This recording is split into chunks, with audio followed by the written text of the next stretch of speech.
Bonjour, c'est Stéphane Kaplanuk, cofondateur du site toutpoursagloire.com. Merci de suivre cette formation. Il s'agit d'une rediffusion, donc certaines annonces ne sont pas d'actualité. Par contre, dans le descriptif, il y a un cadeau pour vous. Téléchargez-le sans attendre, il sera toujours à jour pour aller plus loin avec les notes de l'orateur ou d'autres documents pour mieux suivre la formation. Je vous laisse sans plus attendre suivre la formation. Bonne découverte et à très bientôt. Bonsoir à tous, c'est Quentin de Tout pour sa gloire. J'espère que vous allez bien, que vous êtes installés confortablement. En tout cas, sentez-vous les bienvenus. On va passer la soirée ensemble autour de la question, autour du thème comment confronter ce qu'on regarde avec notre vision du monde biblique. Et pour ça, on sera avec Mathieu Giralt et Raphaël Charrier. Alors, Raphaël Charrier, à côté de Memento Mori, il est aussi pasteur à Grenoble. Il est mari et père de 2 enfants et il est aussi blogueur sur toutpoursagloire.com. Et Mathieu Giralt, il est pasteur à Étup, dans le nord-est de la France. Il est mari, il est un des cofondateurs avec Stéphane Kapitaniuk, qui nous regarde aussi sûrement ce soir. Bonsoir Stéphane. C'est un des cofondateurs de Tout pour sa gloire et aussi un des blogueurs sur Tout pour sa gloire.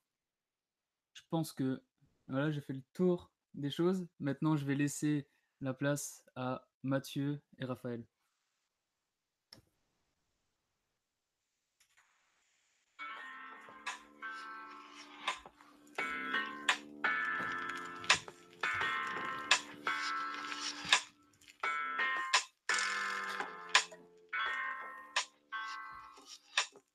Faut que tu commences, sinon ça va Ok. finir. Bonjour et bienvenue dans ce webinaire de Memento Mori. Je m'appelle Raphaël Charrier, je suis pasteur à Grenoble. Et je suis Mathieu Giralt, pasteur à Etup, et on est tous les deux blogueurs sur le site toutpoursagloire.com. Alors, bienvenue à ce webinaire, on est ravis de vous avoir avec nous. On est là pour vous partager un petit peu nos billes, nos astuces pour quand on regarde des films, comment est-ce qu'on se comporte derrière l'écran. Et Matt, est-ce que tu veux expliquer les 2 objectifs de la soirée pour nos amis, s'il te plaît? Ouais, les 2 gros objectifs, c'est d'abord de donner des outils pour pouvoir analyser ce qu'on regarde, que ce soit des films, des séries, même des clips, tout ce qu'on regarde, voilà, analyser. Le deuxième outil, c'est donner confiance pour partager notre foi. Donc ça, c'est les deux gros axes de cette soirée de ce soir. Ok. C'est rigolo de faire ça à côté de toi. Ouais, c'est bizarre, d'habitude on est loin. Oui, alors, le plan de la soirée, là, le temps qu'on va passer ensemble. On va d'abord, ensemble, essayer de définir ce qu'on entend par vision du monde. C'est pas quelque chose qui est proprement lié à la Bible, mais la Bible propose une vision du monde, mais on veut d'abord qu'on comprenne bien ce qu'on met derrière ce vocabulaire-là. Ouais. Et ensuite, on va, vous présenter une grille qu'on a faite, Mathieu et moi, qu'on utilise pour analyser des films. Donc, on va vous expliquer comment est-ce qu'on essaye de comprendre, de voir les liens avec la vision biblique du monde et de répondre à tout ça. On va vous l'expliquer. Et ensuite, ce qu'on va faire avec vous, c'est comme on fait pour ceux qui ont l'habitude dans nos épisodes, c'est qu'on va utiliser cette grille pour analyser un film. Et ce film, c'est The Dark Knight, le deuxième volet de la série des Batman qui ont été faits par Dolan ou Nolan? Nolan. Nolan. Voilà, Nolan. Non, j'allais faire une blague. Je sais pas si on peut faire des blagues ce soir. Je sais T'as pas. le droit à 2 blagues. Nolan. Ok. Nolan, ça veut dire que c'est pas un âne? Non, bon, ouais. Allez, Mathieu, explique-nous ce que c'est que la vision du monde, s'il te plaît. Ouais, alors je reprends une définition que j'aime bien dans un livre aussi que j'aime bien, malheureusement qui est pas encore en français, un livre de, James Anderson qui s'appelle «What's your worldview?» Quelle est ta vision du monde? Et il donne cette définition que j'aime bien, je vous la lis: «Une vision du monde est un réseau tissé de croyances fondamentales, présuppositions, valeurs et idées à propos de l'univers et de notre place dans celui-là, qui modèle notre manière de vivre, de comprendre notre vie et nos expériences, et la manière de nous comporter en conséquence.» Donc on voit que la vision du monde, c'est toutes les valeurs, tout le réseau de croyances qui nous aident à comprendre le monde et à vivre dans le monde. Alors, parfois on n'arrive pas à l'articuler, Et c'est aussi un de nos enjeux avec Memento Mori et puis Tout pour sa gloire en général. Vous l'avez bien vu, hein, voir comme Dieu voit pour vivre comme Dieu veut. C'est vraiment développer une vision biblique du monde pour pouvoir vivre ce que Dieu nous demande dans ce monde. Et c'est aussi ce qu'on veut développer à travers ce webinaire, c'est se demander quelle est la vision du monde véhiculée dans les films qu'on regarde et comment on peut confronter avec la vision du monde biblique, mais Sarah va nous en parler. Et en fait, la vision du monde, elle va nous orienter dans plusieurs domaines. D'abord, la perception dans notre manière de voir le monde, dans notre compréhension. Par rapport à ce que l'on voit, ces faits-là ne sont pas neutres et on va les comprendre, on va les analyser à travers notre grille de lecture, notre vision du monde qui fonctionne un peu comme des lunettes. Je prends un exemple. Par exemple, si vous revenez d'une soirée de prière et que vous avez prié pour quelqu'un qui est malade et que le lendemain ou la semaine d'après, vous racontez à quelqu'un, je sais pas, au coin de la machine à café au bureau, ce qui s'est passé, tu dis, tu sais quoi, la semaine dernière, on a prié pour une personne et elle a été guérie. Votre vision du monde biblique à vous va vous informer et vous faire comprendre que c'est grâce à la prière que cette personne a été guérie. Mais quelqu'un qui aura une vision du monde différente, par exemple naturaliste, dans laquelle Dieu n'existe pas et Tout seule matériel. la matière existe, lui, il va dire c'est un concours de circonstances, c'est de la chance. Voilà, on va comprendre le monde différemment par rapport à notre vision du monde. Et dernièrement, la question de l'orientation, notre vision du monde va aussi informer notre manière de vivre. Et en fait, c'est ça aussi le défi des chrétiens, c'est d'aligner ce que l'on fait avec ce que l'on croit. Et plus on se rapproche de ce que Dieu veut, et plus on vit comme Dieu le veut. Et c'est aussi ce qu'on veut faire avec cette grille d'analyse de film, c'est toujours plus se rapprocher de la manière dont Dieu voit le monde pour vivre comme Dieu le veut. Ouais.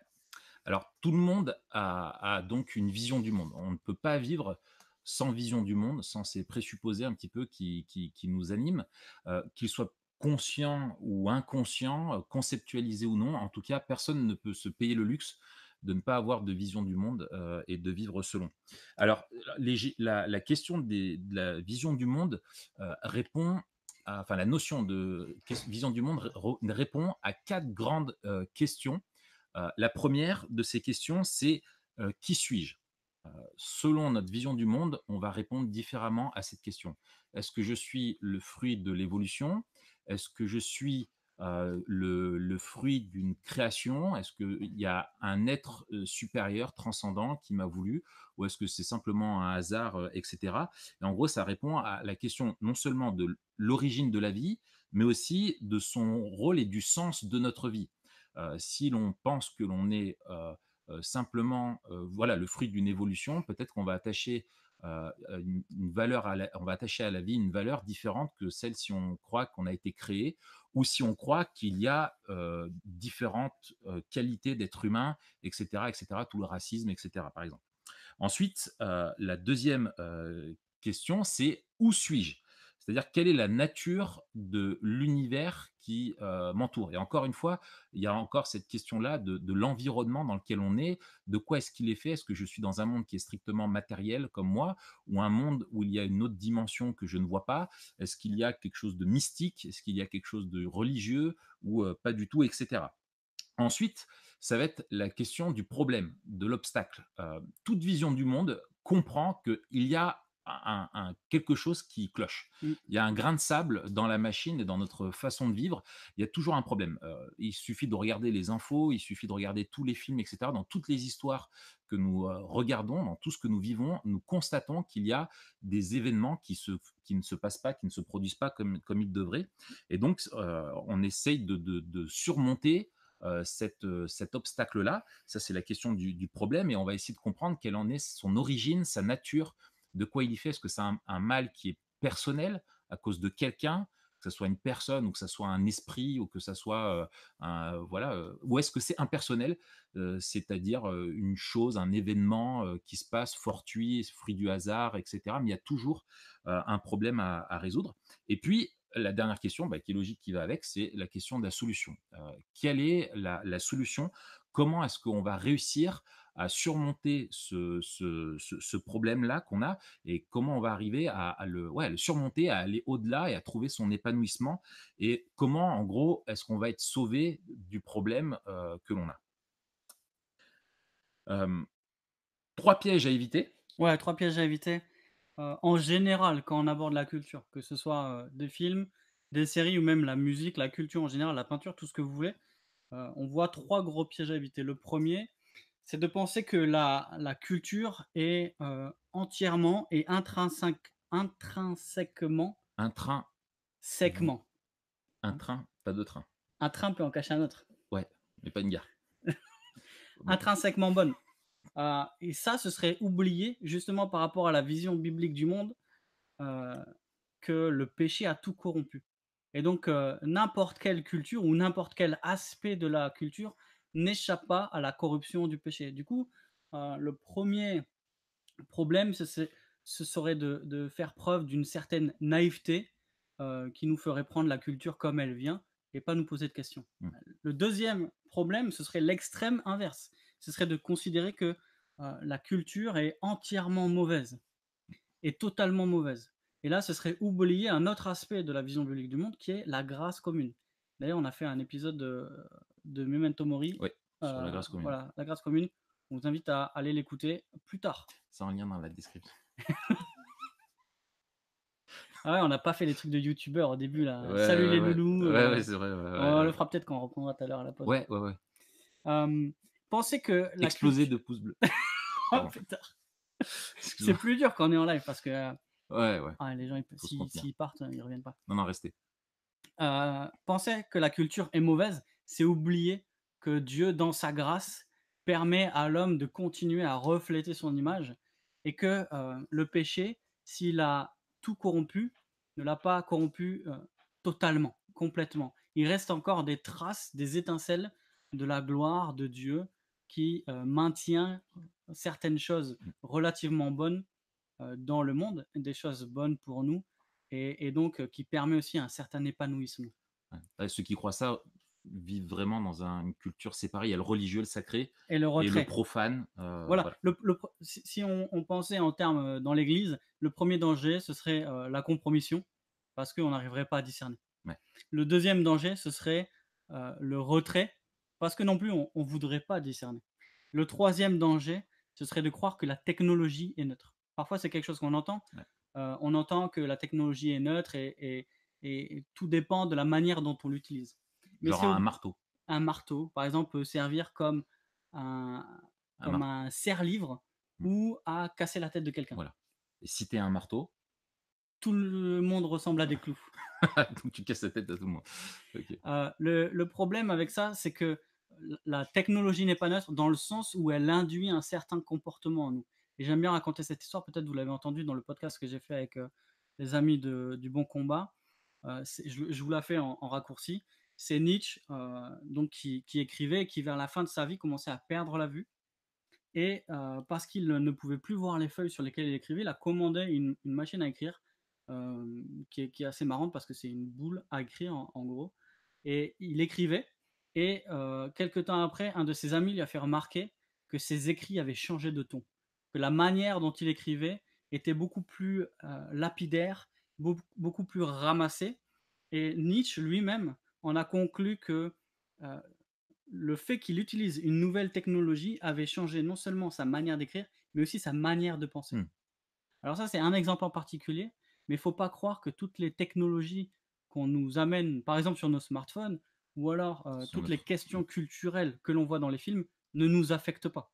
Elles ont été conçues pour produire un certain effet en nous. ouais et Et par des hommes qui sont pécheurs en plus, comme nous, donc qui sont animés par des choses des motivations mauvaises, contradictoires exactement. entre elles et tout ça et donc on crée des outils pour, nourrir ces désirs-là, quoi. Exactement. Du Mmh. coup, notre souhait, c'est d'arriver à comprendre suffisamment la culture pour à la fois discerner ce qui est bon, discerner ce qui est mauvais et discerner aussi quels seraient les effets que la culture en général ou que tel film, par exemple en particulier, peut produire sur nous et y être attentif. Ouais.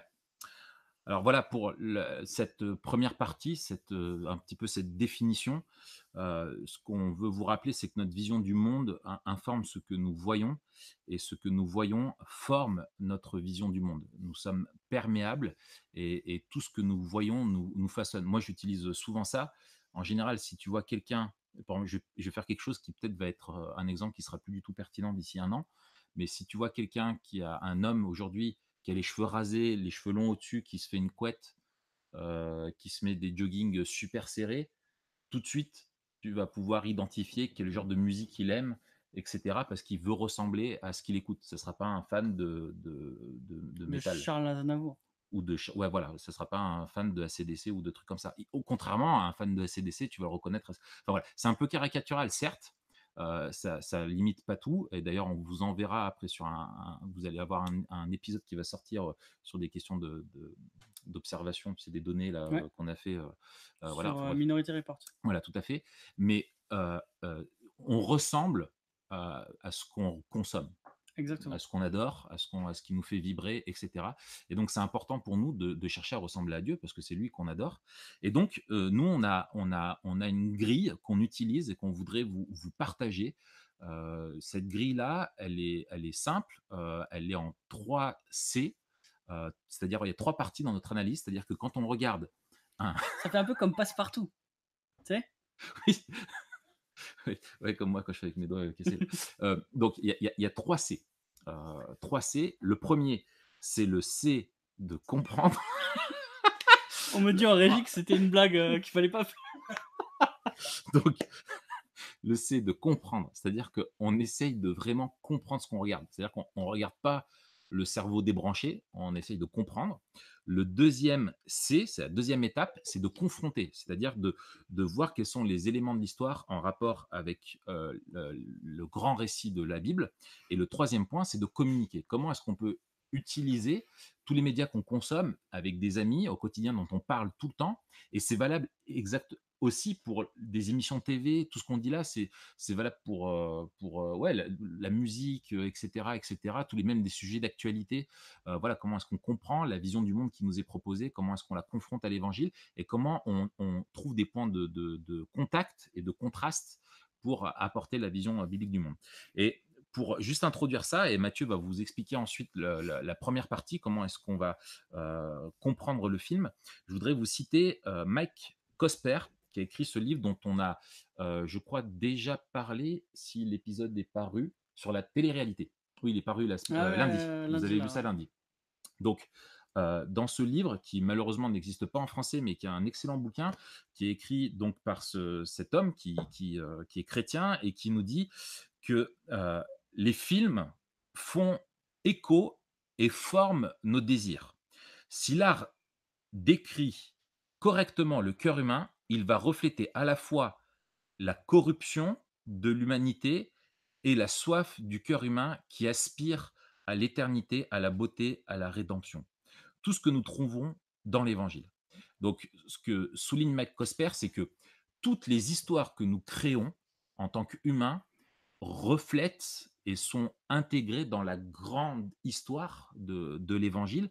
Et tous les films font écho soit à un côté, notre côté sombre, notre côté obscur, le péché qui est en nous, soit à notre soif d'éternité, de vrai, de beau, de bon, etc. Et donc, toutes les histoires font écho à la grande histoire. Comment? Il faut résumer cette grande histoire en 4 grandes étapes, comme la Bible nous décrit. C'est-à-dire quand on prend la Bible du début jusqu'à son développement ultime en Christ la croix et l'annonce de son retour, il y a 4 grandes étapes. La première, c'est celui de la création. Et le cadre de la création, c'est un cadre qui est parfait, qui est un cadre où tout est bon, où il n'y a pas de corruption. L'homme est dans un environnement qui est 100% bon pour lui, et lui-même est 100% bon, il n'y a pas de problème. Ensuite, la deuxième étape, c'est l'étape qui est sombre, c'est celle de la chute. La chute, c'est l'étape en fait qui commence lorsque le péché est entré dans le monde, que Adam et Ève ont cédé à la tentation et donc ont choisi l'autonomie vis-à-vis de Dieu et notamment l'autonomie morale et de décider eux-mêmes ce qui était bien ou mal et ainsi on se sont fait eux-mêmes juges, ont fait rentrer en eux cette notion-là de bien et de mal et donc le problème survient et donc empêche un, d'être heureux parce qu'il rompt la relation avec Dieu et deux, empêche aussi de vivre selon le but pour lequel on a été créé, c'est-à-dire refléter la gloire de Dieu et vivre en communion avec lui. Et la troisième étape, dans les Écritures, commence à ce moment précis où Dieu annonce qu'il va venir et que lui-même va faire une opération, va faire quelque chose d'extraordinaire. C'est ce qu'on appelle le plan de la rédemption, c'est le plan de rachat. Comment est-ce que Dieu va nous racheter de nos fautes et va nous permettre, va nous sauver et pouvoir rétablir avec lui la communion. Et donc, c'est la résolution du problème, on pourrait dire. Mm. Et enfin, la dernière étape, c'est celle de la glorification, c'est la conclusion ultime du plan de Dieu, c'est-à-dire que grâce à l'œuvre de la croix, comment est-ce que Dieu, lui, qui est le grand héros de la grande histoire, au travers de l'évangile, nous sauve et nous fait rentrer à un moment donné où il dit maintenant c'est la fin de l'histoire et la dernière étape, le dernier acte, c'est un acte où tout est parfait, tout est glorifié et tout Mm. est rétabli et tout est pacifié par la souveraineté de Dieu et sa justice. Ouais. Alors, juste avant de commencer à décrire cette grille, donc on va décrire la grille, ensuite on va essayer de l'appliquer ensemble sur le film Dark Knight. qu'on a vu, The Dark Knight. Deux choses. La première, c'est que ça, c'est vraiment un résumé très sommaire et très Ouais. lapidaire de la vision biblique du monde. Et on va bientôt enregistrer avec Raph 4 épisodes de Memento Mori, chacun dédié à une des étapes de cette vision du monde. Donc, vous aurez le loisir de vraiment vous plonger avec nous dans cette vision biblique du monde d'une manière plus poussée. Deuxième chose, la grille qu'on va décrire et qu'on va utiliser, il y a beaucoup de questions et on va la présenter de manière assez rapide, on va la survoler. Mais ça, c'est quelque chose qu'on va vous envoyer par email. Toutes les personnes qui se sont inscrites au webinaire vont recevoir la grille Ouais. en PDF joliment présentée pour Ouais. vous aider à analyser ce que vous regardez. Ouais. Donc la première étape, comme on a dit, c'est comprendre. L'idée, c'est de vraiment essayer de prendre un peu de recul, de se poser quelques questions pour comprendre ce que l'on est en train de regarder. Et on va se poser 4 grandes questions qui justement font écho à la vision biblique du monde. La première, c'est: que dit le film sur le monde? Et dans cette catégorie-là, on va à la fois analyser le monde, c'est-à-dire le décor dans lequel les personnages évoluent, et les personnages eux-mêmes qui sont les protagonistes de l'histoire. Mm. Et la première chose qu'on pourrait se demander, par exemple, c'est comment est ce monde? Est-ce que ce monde, il est tel qu'il est par rapport au nôtre, c'est-à-dire un mélange de ce qui est bon et de ce qui est mauvais? Mm. Est-ce qu'il est décrit comme le monde tel qu'il devrait être? Est-ce qu'on est en train de nous raconter une utopie? Ouais. Je ne sais pas si vous vous rappelez, on a fait un épisode, pour ceux qui l'ont écouté, sur le film, le truc où, tu sais, il transmet le pouvoir de voir, où il y a le film en noir et blanc. Le film en noir et blanc, oui, transmet le pouvoir de voir, tout à fait. Ouais. Ouais, C'était ouais, un super épisode. The Giver. The Giver. Donc vous pouvez trouver ça, The Giver. Dans ce film-là, ça commence avec une utopie en fait. Un monde où presque tout est parfait, où il y a la paix, la justice, etc. Il manque d'ailleurs un ingrédient qui est la beauté. Et c'est Oui, peut-être ce c'est qui nous met gris. la puce à l'oreille. à Voilà. l'oreille. Comme quoi ce monde qui est décrit tel qu'il devrait être n'est pas vraiment tel qu'il devrait être. Donc le monde tel qu'il est, un mélange de bien, de mal, tel qu'il devrait être, ou alors tel qu'il ne devrait pas être. C'est-à-dire un monde qui est mauvais, et peut-être on en parlera tout à l'heure plus en détail, mais Mm. c'est le cas de Gotham City. Ouais. Gotham City, c'est le monde dans lequel Batman évolue, et c'est un monde qui est mauvais, qui est sombre, Mm. et qui est dominé par le crime, la violence, Mm. et on en parlera tout à l'heure. Ouais, ou pour ceux qui auraient pu voir le film Sin City, Ouais, qui est peut-être exactement, ouais. l'archétype du film où tout le monde est mauvais, c'est que de la corruption, il n'y a pas un seul flic qui va être un bon flic, pas un seul politique qui est honnête, pas un seul citoyen, enfin voilà, quoi, c'est Si on la devait- loi de la jungle. Exactement. Ouais. Si on devait résumer, serait: est-ce que on présente le monde d'une manière optimiste, d'une manière pessimiste ou d'une manière réaliste? Mm. Deuxième question, on pourrait se demander: est-ce que ce monde a un but? Est-ce que il y a un ordre moral? Est-ce qu'il y a une réalité spirituelle transcendantale? Ou est-ce que le monde fonctionne en lui-même et que le but de ce monde, c'est seulement de continuer à exister et Mm. que, a priori, il n'y a rien d'autre à rechercher que ce qu'il y a dans le monde en lui-même? Mm. Et ensuite, c'est qui gouverne le monde? Quelles sont les forces dans ce monde qui le dirigent? Mmh. Donc ça, c'est pour le monde. Pour les personnages, on Mmh. va se demander. Et juste pour le monde, Ouais, dis-moi. ce qui est, ce que tu dis aussi, c'est, on a beaucoup de films qui sont de la science-fiction, Ouais. qui intègrent, dans des réalités qui ne sont pas du tout les nôtres Ah oui, oui, et bonne qui remarque. intègrent, des dimensions surnaturelles, Voilà. complètement et où tu es dans des mondes qui sont multidimensionnels. Des fois, c'est religieux, c'est spirituel, des fois, c'est d'autres univers et cetera et donc c'est intéressant de voir, justement quel est le monde qui est présenté, même quand c'est dans un décor et dans un univers où on se dit: «A priori, ça ne nous concerne pas du tout». Mais non, ça a été imaginé par des hommes qui sont créés à l'image de Dieu et qui sont, un petit peu otages de ça et donc on retrouve des éléments, des points de contact, Ouais. avec nous, quoi. Alors peut-être, ce qui est un peu troublant pour la première étape, c'est qu'il faut, essayer de se concentrer sur le fait de comprendre ce que l'on regarde. Mmh. On serait tenté directement de le confronter, en fait, Ouais. avec ce que nous on vit, C'est bien, c'est pas soit bien, la ouais, ouais. réalité, soit une dimension morale, et Mmh. cetera. Mais cette première étape, c'est d'arriver à discerner comment fonctionne le monde qui m'est décrit dans le film que je regarde. Est-ce qu'il est cohérent? Est-ce qu'il est pas cohérent? Mmh. Mais d'arriver à voir dans ce qui nous est présenté, Mmh. le monde tel qu'il est Mmh. dépeint. Mmh. Et donc ça Ouais. demande une certaine gymnastique, mais Mmh. voilà, Ouais. faut se cantonner à ça. Les personnages, on peut se demander d'où ils viennent. On peut se demander, est-ce qu'ils ont un but? Est-ce qu'ils ont une mission dans le film? Mmh. On peut se demander aussi quelles sont, leurs valeurs ou à quoi ils aspirent. Est-ce qu'ils aspirent à être reconnus? Est-ce qu'ils aspirent à être aimés?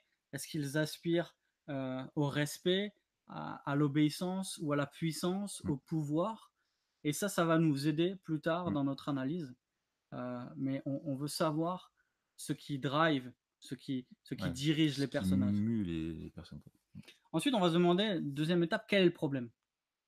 On a vu que en fait, l'histoire biblique, c'est l'archétype de toutes les histoires. Toutes les histoires ont Un une commencement, situation de ouais, départ. initial. Il y a un problème. Parfois, elle fait partie de la situation de départ, Mmh. mais souvent, elle arrive Mmh. de manière abrupte. Elle vient Mmh. troubler l'ordre Mmh. ou alors la mission des personnages. Et ensuite, on voit quelqu'un qui va se dégager, un héros, la plupart du temps, ou celui qui aura une figure de héros, et qui devra rétablir le monde tel qu'il était, ou résoudre le problème. Typiquement les polars. On a fait un Exactement. épisode là-dessus. Il y a une scène initiale, quelqu'un se fait, tuer, le policier arrive et résout l'enquête et rétablit la situation initiale. Ou les missions dans les films de super-héros, ou les trucs de la galaxie, Mmh. les gardiens de la galaxie. Sauf quand Hulk n'arrive pas à se transformer dans le dernier Marvel. Oui, là, il y a un problème. Là, il y a un gros Là, il problème. y a un très gros problème. Il faut arrêter le film. Ouais, C'est trop dommage. il faut se poser des questions. Ah, Hulk qui est pas Hulk. Hulk, Si tout nous si regarde, tu nous regardes, euh, redeviens Hulk, s'il man te up, plaît. Voilà, fais quelque chose, quoi. fais quelque À un chose, moment mange un donné, steak ou quoi. ouais, voilà, tu sais, faut y croire, quoi. La question pour discerner le problème, ça va être comme se demander qu'est-ce qui empêche les personnages d'être heureux? Qu'est-ce qui empêche le monde de tourner rond? Mmh. Ou alors, qu'est-ce qui cause la souffrance? Mmh. Des fois, ça va être événementiel, une catastrophe, surtout pour les films post-apocalyptiques. Le jour d'après, 2012, Armageddon, tous les Mmh. films de fin du monde. Volcano. Volcano, Super Shark Tornado. Tu sais, c'est 3. des trucs avec des tornades avec des requins dedans. Ouais, ouais, ouais, mais J'ai pas vu, c'est mal. j'ai mon beau-frère, si tu nous regardes, qui est fan de ça, des requins. Ah ouais? Et ouais, il regarde tous les films où il y a des requins qui sortent, il va les voir au cinéma. Ou dans Les Dents de la Mer, le problème, c'est les requins. Oui, Dans les films de super-héros, souvent le problème, c'est le vilain, c'est les vilains. les méchants. Et dans les films d'horreur, souvent le problème, on sait pas ce que c'est, et c'est ça le problème. Exactement. Et c'est pour ça qu'on a peur. C'est la terreur, c'est que c'est quelque chose souvent qui dépasse ce qu'on peut comprendre et qui rentre dans l'irrationnel, quoi. Ouais, alors je vais accélérer parce que sinon on n'aura jamais fini. Merci. Troisième truc, quelle est la solution? Par rapport à ce problème, comment les personnages vont-ils surmonter l'obstacle? Comment le héros du film va faire pour résoudre la situation? D'ailleurs, qui est le héros et pourquoi il est le héros? D'où il tire sa reconnaissance? Qui l'a considéré comme héros? Et on va voir dans le cas de The Dark Knight tout à l'heure que c'est un des enjeux en fait du film, c'est de savoir qui La est le héros du reconnaissance, film. ouais. Donc ça c'est intéressant. Mmh. Et ensuite, quelle est la fin? C'est-à-dire, est-ce que le problème est résolu? par rapport à la situation initiale. Et une question qui va nous intéresser et qui sera particulièrement pertinente dans la deuxième et aussi surtout troisième partie du film, qui est en lien avec l'espérance, c'est est-ce que la situation finale, c'est une situation qui est améliorée ou rétablie? Est-ce qu'on vise juste le rétablissement de ce qui était avant de ce qui a ou été est-ce qu'on cassé. va plus loin? Mm. Ouais, ouais, c'est comme si tu avais une voiture, il y a une panne, est-ce qu'elle est juste réparée à la fin du film ou elle a été transformée en fusée? Ouais. Voilà. Et bonus, la question à 1 000 €. Ah ouais. Ça, c'est la question à 1 000 €. Si vous arrivez à répondre à cette question, c'est que vous êtes arrivé à comprendre le film, Vous êtes niveau vétéran en compréhension de film. niveau vétéran, ouais. Mm. La question, c'est: quelle grande question pose le film? Quelle grande question pose le film? Pourquoi? Parce que ça va être aussi la réponse. Quelle est la réponse que donne le film? C'est ça qui va nous intéresser et c'est ça aussi qui va nous Ouais. montrer quelle est la vision du monde. Mm. Ça va nous donner, beaucoup de grains à moudre pour la deuxième étape. Ouais. Et la deuxième étape, c'est confronter. Confronter la vision du monde, confronter l'histoire avec la grande histoire, celle du plan de la rédemption. Et donc, quand on va confronter, on va faire deux choses. On va chercher ce que nous on appelle des points de contact.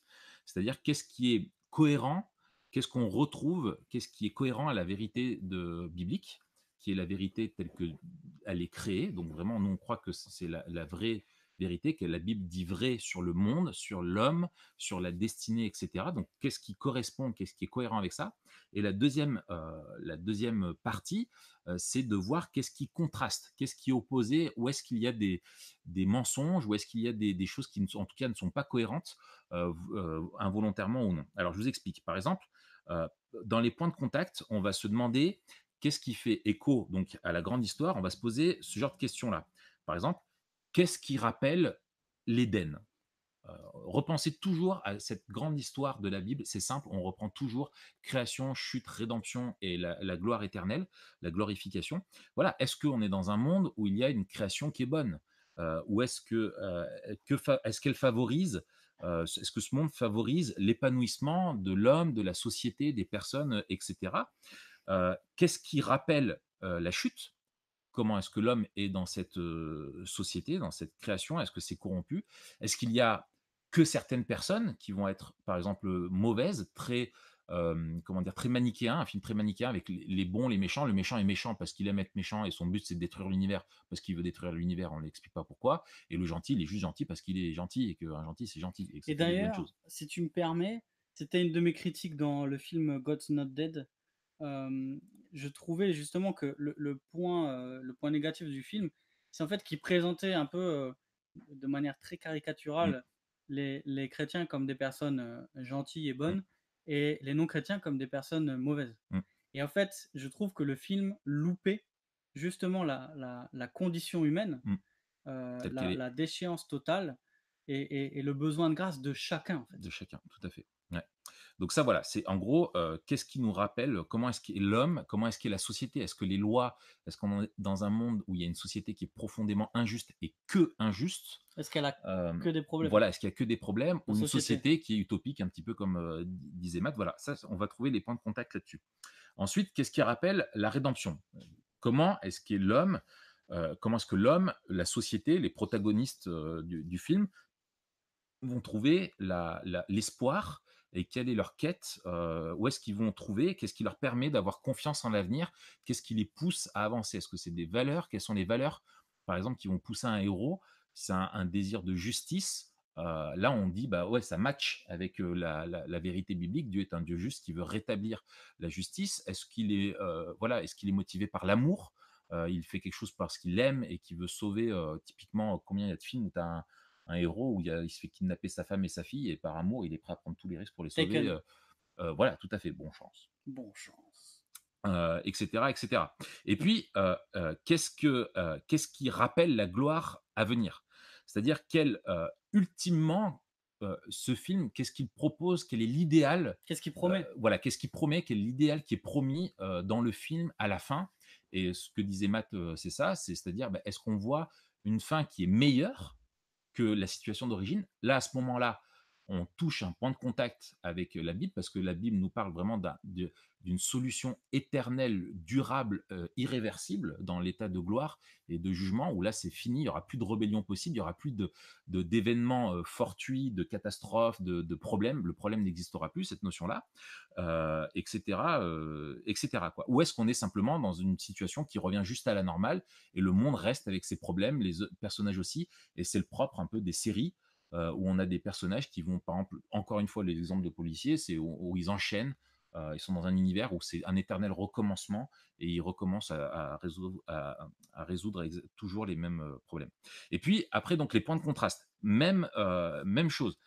Est-ce qu'on est dans un monde, les questions sont celles-ci, donc qu'est-ce qui est en contradiction avec la vision biblique du monde et la grande histoire, c'est est-ce qu'on est dans un monde qui est présenté tel qu'il est réellement, ou est-ce qu'on veut nous présenter un monde tel qu'il devrait être réellement?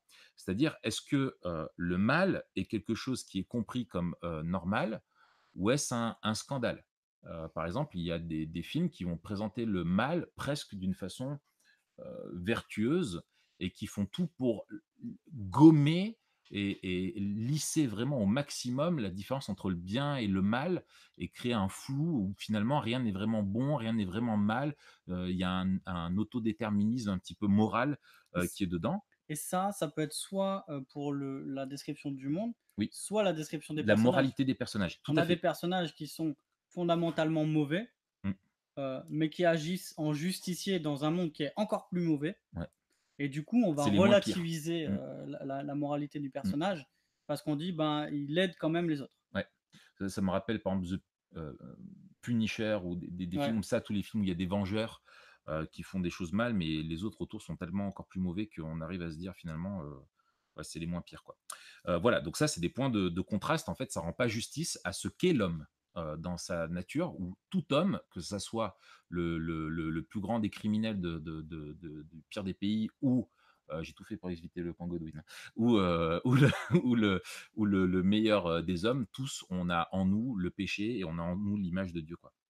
Ensuite, heu, quels sont, par exemple, quelle est la source du problème? Est-ce qu'on a un problème qui est extérieur, au monde, ou qui est intérieur aux protagonistes? Par exemple, typiquement, quoi? Un Marvel où il y a les méchants qui viennent que de l'extérieur, le monde est gentil et et voilà, le mal vient de l'extérieur, ou inversement un problème qui est à l'intérieur, enfin ouais, bref. ou par exemple, le Interstellar, où tous les films catastrophes, où le problème vient de l'extérieur et la Et il est solution c'est impersonnel, nous. ouais. Et ça fait un très gros contraste avec la Mmh, vision biblique du monde, ouais, où nous, le problème est à l'intérieur et la solution vient de l'extérieur. mmh, tout à fait. Est-ce que c'est personnel ou impersonnel? Après, il y a la question des motivations. Est-ce que le héros est motivé par ce qui motive Dieu pour résoudre le grand problème? Voilà. Est-ce que c'est l'amour, la justice, et cetera? Ou est-ce que c'est des choses qui sont comme la vengeance, la haine, et cetera? Voilà. Ensuite, il y a la troisième partie, c'est celle de la communication. Comment est-ce qu'on va faire des ponts? Utiliser ça, ce qu'on regarde, pour communiquer l'évangile. Ouais, voilà. Alors, les 2 premières étapes, elles sont toujours utiles et elles sont utiles aussi, quand on va discuter et quand on va réfléchir à notre manière de vivre et la façon dont ce que l'on regarde façonne qui on est. Et si on n'a pas de distance avec ce que l'on regarde, d'ailleurs, même si on a de la distance, c'est un point que soulevait Cosper, il disait, Mmh, c'est pas parce qu'on comprend les enjeux et les ficelles qui sont derrière ce que l'on regarde qu'on n'est pas influencé ouais. par ce que l'on regarde. Donc ça, c'est aussi une nuance à avoir. C'est pas parce qu'on comprend bien et qu'on arrive à voir les dessous des histoires qu'on Mmh, n'est pas influencé et donc on oui, doit exercer de la sagesse et du voilà. discernement dans les choix de ce qu'on Et regarde ou et pas. c'est pas parce qu'on comprend qu'on va savoir aussi répondre. Exactement, On peut faire un bilan, un diagnostic, mais sans savoir répondre, et nous, ce qu'on veut, c'est pouvoir répondre, parce que c'est ça qu'on a appelé ça, à faire rayonner la vision biblique du monde. absolument. Et du coup, la troisième étape, c'est communiquer. Comment on peut, à partir de ce que l'on regarde, communiquer l'évangile. Et là encore, on vous propose trois choses. La première, c'est de s'identifier à la condition humaine déchue. Et du coup, on va chercher à discuter des valeurs des personnages, mais Mmh, de tous les personnages. On va pas juste parler des personnages qui apparaissent comme vertueux. Par Mm. exemple, on va pas parler soit du chef de la police dans The Dark Knight, on va voir tout à l'heure, Mm. mais aussi on va voir qu'est-ce qui dans le Joker nous attire. Ouais.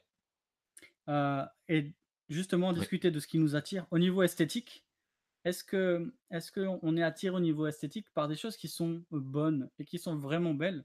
Ou est-ce que le film a rendu beau quelque chose qui est laid? Mm. Est-ce qu'il a perverti le monde tel que Dieu le présente et il nous montre d'une belle facette ce que Mm. Dieu nous dit être Mm. mauvais? Et ça, par exemple, c'est dans la dimension esthétique, mais aussi au niveau moral. Mm. Est-ce que on nous présente quelque chose de bien, Mm. mais qui est mal? Ouais. Je prends un exemple. Et ça, c'est plutôt dans l'histoire que très frontal. On regardait une fois un film, je crois que c'est un film coréen avec Alexandra, mon épouse. Et puis, c'est l'histoire d'une femme qui est vraiment malheureuse avec son mari, mais qui pourtant est dépeinte comme une femme vertueuse et qui lui fait des plats qui déchirent. Et je sais pas si c'est coréen ou si c'est indien. Bref, en tout cas, on avait envie de manger même quand on regardait. Et il y a un truc qui se passe, c'est alors la situation de non, je vais pas faire toute l'analyse. Ouais, ouais, Bref, je vous Dark résume. Knight. Voilà, on n'a pas le temps. Pas le temps de niaiser. Pas le temps. Je vous résume le truc. En fait, les plats que la femme cuisine arrivent à un autre homme. Il y a un autre homme qui est célibataire et qui lui est gentil, tout le contraire de son mari. Et en fait, il commence à avoir une correspondance. Et en fait, à la fin du film, on en est arrivé à vouloir que Qu'elle le la trompe. femme trompe son mari parce que ce serait tellement plus normal en fait qu'elle soit avec Qui est- cet homme qui prend soin d'elle, qui la valorise, qui la reconnaît Mm. à juste titre, Mm. etc.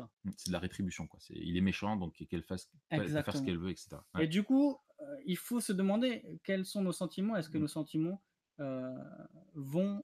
avec ou à l'encontre de Ouais. notre vision du livre du monde? Et là, juste un autre truc, d'un point de vue pastoral aussi, c'est que faut pas être bête. Merci. Voilà, À voilà. bientôt. C'est que on a, non, mais je veux dire, c'est une industrie. Derrière les histoires, etc., il y a une industrie. Et l'industrie veut que ça marche. Et l'homme qui est derrière, qui est bien dans notre monde, sait par quoi on est attiré. Et tu as un exemple type, c'est que souvent on te présente des personnages qui sont méchants, vindicatifs et qui sont beaux et Ouais. à qui tu veux ressembler, etc. Et c'est ce qui fait que tu as des personnes qui regardent et qui prennent pour modèle des femmes ou des hommes qui sont égocentriques, égoïstes, méchants, manipulateurs, etc. Et aiment les regarder parce qu'ils sont beaux et que pour les hommes, ça va être des fantasmes ou pour les femmes, après, de différentes natures. Et ça, c'est typiquement se faire enfermer et avoir un regard qui est stupide, et ce qui est en tout cas dépourvu d'analyse et donc stupide, et qui du coup en fait conduit à être simplement façonné. Et puis c'est vraiment l'image de la séduction Voilà, en fait. c'est que C'est le mal l'apparence. qui se déguise. Voilà, c'est exactement, tout à fait, c'est en ange de lumière, quoi. Alors, je finis très vite, après on applique parce que déjà on a déchiré l'heure. Ensuite, on va montrer comment la vision biblique du monde, C'est Memento Mori, hein. ah bah oui, c'est vrai, défie la vision du monde proposée dans le film. On va montrer en quoi le problème est encore plus profond. On va montrer en quoi la solution du film, elle est peut-être effective, mais elle est ni complète ni définitive. Et on va montrer comment la solution ultime ne peut se trouver qu'en Dieu. Donc on va montrer à la fois comment le problème est plus profond et comment la solution est plus belle. Mm. Et dernier truc, on va vouloir redire l'histoire avec l'évangile. On va vouloir redire une histoire qui donne sens à notre histoire, qui explique aussi le scandale du mal et pourquoi le monde est tel qu'il est, et surtout tel qu'il ne devrait pas être. On va redire l'histoire qui donne une vraie solution à notre vrai problème, Mm. et on va redire l'histoire qui garantit une fin heureuse. Ouais. Et c'est ça qui est, en tout cas nous, qui nous préoccupe avec Memento Mori, c'est qu'on va faire toujours ces ponts entre la culture et l'évangile, et confronter. Et en fait, pour nous, ce qui est hyper important, c'est que l'Église et les chrétiens soient capables, à partir des éléments de notre culture, et notamment tout ce qu'on regarde, tout ce qu'on consomme, de pouvoir arriver à parler de l'évangile. Et souvent, il y a beaucoup de personnes qui se disent, on vit dans un monde qui est complètement sécularisé, qui est coupé du sacré, et du coup, comment est-ce qu'on fait le lien? Et c'est encore le résultat d'une mauvaise vision du monde. Absolument, ouais. Et en fait, toute la culture touche des questions qui sont aussi religieuses, qui sont transcendantales, qui Bien touchent sûr. au sens de la vie. Et on a de la matière et on l'utilise pas. Et nous, c'est ça qui nous attriste. Et c'est pour ça qu'on souhaite vous donner cet outil-là. Vous aurez cette grille pour pouvoir apprendre quand vous allez au cinéma avec des amis, etc. On vous donnera des exemples après de pouvoir utiliser les éléments de la culture pour parler de votre foi. Alors, justement, il nous reste quelques minutes. On va faire vite. On va faire vite. Quelques éléments à chaque fois sur chaque truc. Ouais. Alors, on va reprendre la grille avec vous. Et puis, Voilà. on va se demander en quoi The Dark Knight, Comment comment Ouais. on peut le comprendre, comment Voilà. on peut le confronter, Ouais. comment on peut communiquer l'évangile avec. Alors, justement, première étape, comprendre Dark Knight. Quel est, dans quel monde on est? On a déjà répondu, tu disais tout à l'heure, on est dans un monde qui est vraiment un monde corrompu. Ouais, alors, pour ce genre de films qui font partie d'univers particuliers, le monde va être présenté de la même manière dans tous les univers. C'est-à-dire, à chaque fois qu'on va voir un Batman, a priori, ce sera dans Gotham. Et a priori, Ouais, Gotham, à un c'est univers propre, voilà, c'est la ouais, ville une du identité crime, propre. etc. Donc, une fois qu'on a réussi à déterminer la nature du monde Mm. de l'univers de Batman, normalement, dans les autres Batman, ce sera la même chose. Alors, à chaque réalisateur, ça change un peu, mais Batman, c'est d'une telle manière, Superman, c'est totalement différent, par exemple. Oui, tout à fait. Donc, on est dans un monde là qui est corrompu, un monde typiquement tel qu'il n'est pas. C'est-à-dire qu'il est 100% corrompu et ce que le monde ne devrait pas être est présenté comme une norme. Ouais.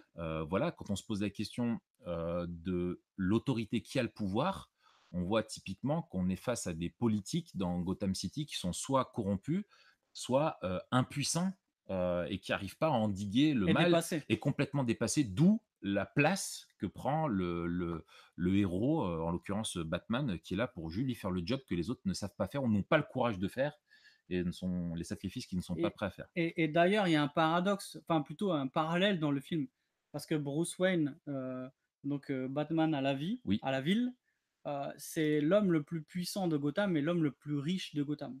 Donc il y a une puissance économique, sociale, et aussi une puissance rétributive de justice. Ouais. Et donc la police le laisse faire et les juges le laissent faire. Exactement. Il est en dehors, il est en autonomie et si Batman vire, eh ben, qui va pouvoir l'arrêter, quoi? Exactement. Batman, si c'est la plus grosse puissance, que ce soit le jour ou la nuit, il n'y a personne pour le contraindre. Batman à la ville ou Batman à la campagne. Batman des champs, Des champs, voilà. Batman à la Alors, neige.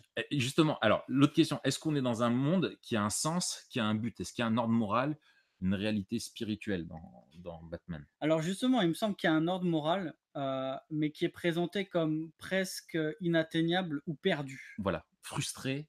C'est-à-dire qu'on est et presque dans une corruption défaite, quoi.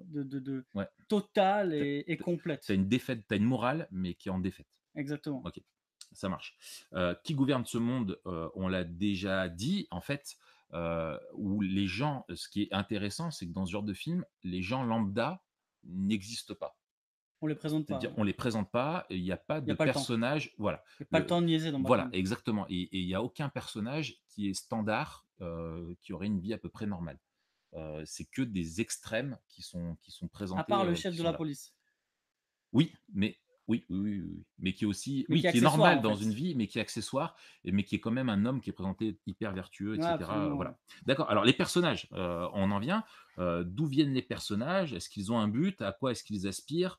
Quelles sont leurs valeurs, etc. Et c'est vrai que dans un film comme The Dark Knight, on se régale d'un point de vue de l'analyse des personnages. Si tu es psychiatre et que tu essaies d'analyser le Joker, Bon chance. bon chance. Ouais, à mon avis, il faut quelques séances. Il a dû manquer de câlins. Je pense qu'il a manqué de câlin. Et il a dû manquer d'oxygène aussi. Ouais, c'est ça. Alors, qu'est-ce que tu aurais à dire, toi, sur le. Alors, il y a 3 personnages, en fait, dans The Dark Knight. Il y a Bruce Wayne / Batman, AKA. a.k.a. Batman. The Batman. Joker, a.k.a. The Joker. Ouais. Et en fait, c'est ça qui est intéressant, c'est que lui, il n'a pas d'autre face que celle Il du est mal. présenté comme. À un même moment, on dit on ne sait pas d'où il vient, il n'a pas d'empreinte, pas de trace d'ADN, on ne sait pas d'où il sort, et c'est un gars qui est complètement tordu. On va y revenir après, mais sur ça. Ouais, c'est ce qu'on dit. Il a C'est un pas mec, d'amis c'est un et pas de anti-Melchisedec. règles. il n'a pas d'origine, pas Ouais, de. et Voilà, on ne ouais. sait pas d'où il sort. C'est presque Blague de pasteur. la personnification du mal qui est vraiment un Alors, scandale et qui advient tout à fait. et qui vient fiche le brin. Il est le mal incarné qui débarque, où même les mafieux, finalement, te semblent Flip, hyper gentils ouais. et flippent de lui. C'est Même les un. mafieux vont aider la police. Parce que lui, il est trop dangereux, quoi. Au début, les mafieux veulent Ouais. que le Joker les aide pour faire tomber Batman, mais le Joker est tellement mauvais que même les mafieux vont aider les C'est policiers ça. à faire tomber le Joker. Et ce qu'ils remarquent, et ce qu'ils disent, eux, les mafieux, c'est qu'eux ont une logique. Ouais, c'est Il y a ça. une logique du mal, Il y a une enfin règle. une logique mafieuse, c'est-à-dire qu'ils cherchent un profit, financier en l'occurrence, etc. Mais lui, on voit, il pille des banques et après, son plaisir, c'est de brûler tous les billets. C'est un personnage qui est insaisissable et c'est ça qui en fait aussi un personnage unique dans l'univers de Batman et qui fait partie, le Joker fait partie des grands méchants du cinéma Ouais. parce qu'il est complètement, c'est un des plus tarés que. Il est pété. Ouais, c'est un Et il fou est furieux, quoi. magnifiquement interprété, joué dans The Dark Knight. Ouais, l'acteur est vraiment très fort. Tu crois vraiment. Autre personnage, Harvey Dent, Oui, qui est le district attorney de Gotham City, voilà, donc donc le procureur. procureur général Voilà, de Gotham. Donc c'est celui à la base qui fait condamner les méchants. voilà, c'est ça. Et c'est un gars qui croit en la justice, qui incarne, qui est vraiment le personnage public. Alors, Batman, lui, est plutôt le personnage de l'ombre, qui transgresse les règles L'homme de pour l'ombre. l'homme de l'ombre, et le chevalier de l'ombre, hein, la traduction du titre du film, qui va transgresser les règles dans les ténèbres pour il rejoint le mal, enfin il va dans le mal pour rejoindre dans les ténèbres pour rejoindre ceux qui sont dans le mal. Et lui, par contre, c'est l'homme qui a la lumière. Hein, il l'appelle Le White Knight.